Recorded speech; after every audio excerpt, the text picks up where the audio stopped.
Imagine living next door to a man who seemed perfectly normal, smiling at the barbecue, hosting neighborhood parties, even dressing as a clown to entertain sick children. But hidden beneath the floorboards of his modest home was pure horror. 29 bodies, dozens of dreams stolen.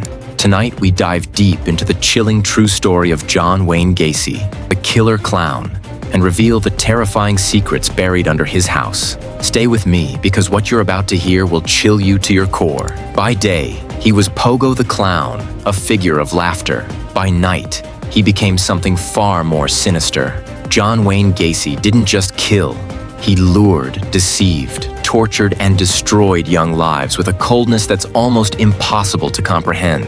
And when police finally uncovered his secrets, even hardened detectives were shaken to their souls. But before we reveal the ghastly discovery that stunned the world, let's start where it all began, with a promise, a handshake, and a lie. Every victim was a story, a heartbeat, a life full of dreams. One by one, Gacy snuffed them out, and one by one, tonight, we remember them. Timothy had his whole life ahead of him. After a chance meeting at a bus terminal, Gacy invited him home. The next morning, trying to make breakfast to thank his host, Timothy accidentally startled Gacy, who mistook the gesture for a threat. Fueled by paranoia and rage, Gacy stabbed him to death. That first kill, Gacy would later say, gave him a rush, a feeling he would spend years trying to relive. John just wanted his paycheck. He never made it back home. Gacy lured him in, tricked him with a fake handcuff game, and when the cuffs clicked, so did his fate. A rope tightened around his neck, slowly, relentlessly, until John was no more. And John was just the beginning. Gacy had discovered the perfect hunting ground, trusting boys, desperate for money, or just a ride home. One by one, they disappeared. Daryl was a high school senior, full of energy, full of hope. When he vanished, friends thought he had run away. They were wrong. Gacy buried Daryl deep under the crawl space, his body crumpled near a support beam. Forgotten, but not gone. Best friends gone within days. Gacy snatched them in broad daylight, offering a ride they would never return from. He forced them into the crawl space himself, stacking their lifeless bodies atop one another like discarded trash. Michael's family waited for him at the bus stop, a dinner growing cold. But Michael would never come home. His body was found tangled in the nightmarish catacombs beneath Gacy's house. William was street smart, tough, but Gacy was patient. After winning William's trust, he chained him up, taunted him, and then slowly squeezed the life from him with the infamous rope trick, a trick that always ended the same way: silence. Rick was promised a summer job. Instead, Gacy delivered a slow, agonizing death, his dreams buried 6 feet under the floorboards. How many more smiles did he erase?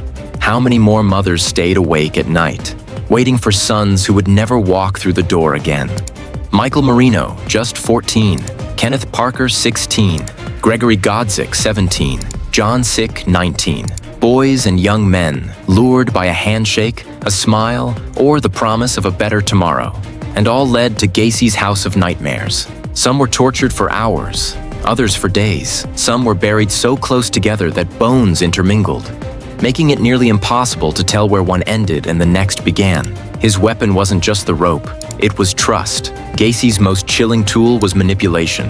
After luring his victims, he would perform the handcuff trick, pretending it was a harmless game. Once secured, he would reveal the truth with a smile. "You're not going anywhere." Then came the rope trick, a slow, torturous tightening, an agonizing, inevitable fate.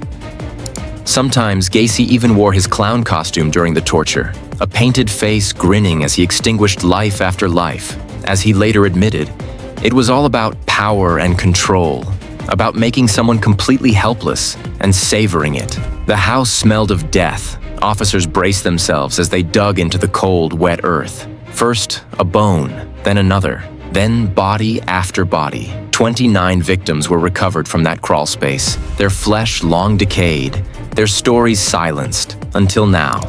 In court, Gacy smirked, joked, even flirted with reporters, but justice was relentless. In 1980, he was found guilty of 33 counts of murder, the most shocking conviction in American history at that time. Sentenced to death, He spent 14 years on death row before his execution by lethal injection in 1994. Gacy's story is infamous, but the real story belongs to the boys he stole from the world. Each name is a heartbeat we lost. Each face, a future that never came to be. They were dreamers, sons, brothers, friends. They deserve more than a footnote under a killer's name. Tonight, we honor them. The earth may have held their bones, but it could not hold their memories. We remember them. We say their names. And we vow, monsters like Gacy will never erase their light again.